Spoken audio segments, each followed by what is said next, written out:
The liver is an important as well as structurally and functionally complex organ. One of the important functions of the liver is to receive and take up nutrients and other molecules absorbed from the intestines before the blood is returned to the heart via the inferior vena cava. The liver has dual blood supplies, one venous and one arterial. The portal vein, which carries blood from the spleen, pancreas, and intestines, contributes about 75% of the blood volume to the liver. This blood is rich in nutrients and other absorbed molecules, but relatively poor in oxygen content. The hepatic artery, a branch of the celiac trunk from the abdominal aorta, contributes about 25% of blood volume entering the liver. This blood is well oxygenated, but nutrient poor. Blood from the portal vein and hepatic artery mixes as it enters and passes through a liver lobule, the classical structural unit of the liver. Blood then percolates through the lobule and is collected by the hepatic or central vein. Central veins unite to form larger sublobular veins, which ultimately join the hepatic veins. Blood flows to the heart via the inferior vena cava. Bile comprises the exocrine secretory product of the liver. It is stored in the gallbladder.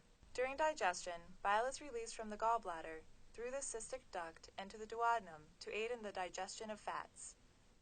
The filtration of blood and the production of bile takes place within the structural and functional unit of the liver, the lobule, where the terminal branches of the vessels carrying incoming and outgoing blood meet.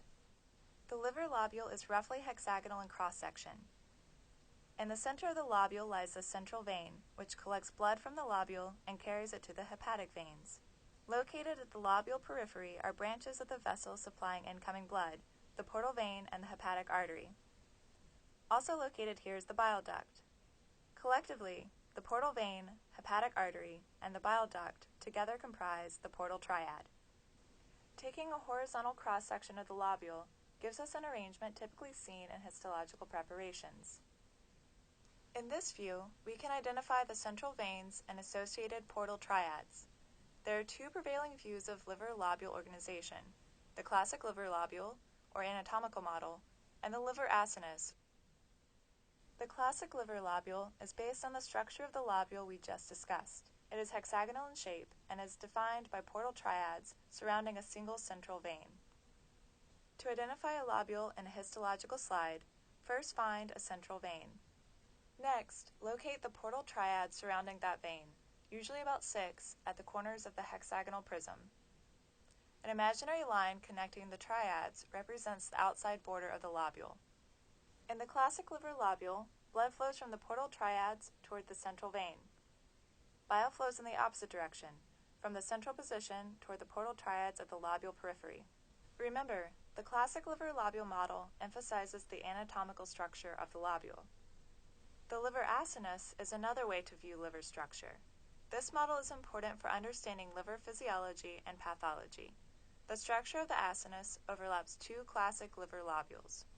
The acinus is diamond or oval shaped. It involves approximately 2 portal triads and 2 central veins. To identify the acinus, find 2 adjacent portal triads. This makes the short axis. Next, find the closest central vein on either side of the triads. This is the long axis. The resulting shape is a diamond or oval. Blood still flows from the portal triad to the central vein, but within the shape of the acinus, the flow is from the center to the periphery. Bile flows in the opposite direction, from the periphery towards the center. The acinus model is important because it emphasizes the metabolic differences in hepatocytes between the portal triads and the central vein. The cells in the acinus are divided into 3 zones and are numbered in the direction of blood flow, from 1 to 3. Cells in zone 1 lie along the short axis, between the portal triads.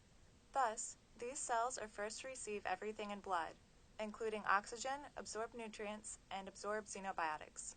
Cells in zone 2 have characteristics intermediate between the cells of zones 1 and 3. Cells in zone 3 are closest to the central vein, and therefore are the last to receive incoming blood. As blood moves towards the central vein, it becomes depleted of oxygen, nutrients, and xenobiotics. To review, the liver lobule is the anatomical model. It is hexagonal in shape. It involves 1 anatomical liver lobule, and blood flows from the periphery to the center. The liver acinus focuses on function. It is diamond or oval shaped. It involves two adjacent anatomical liver lobules. The blood flows from the middle, which we discussed as a short axis, to the periphery.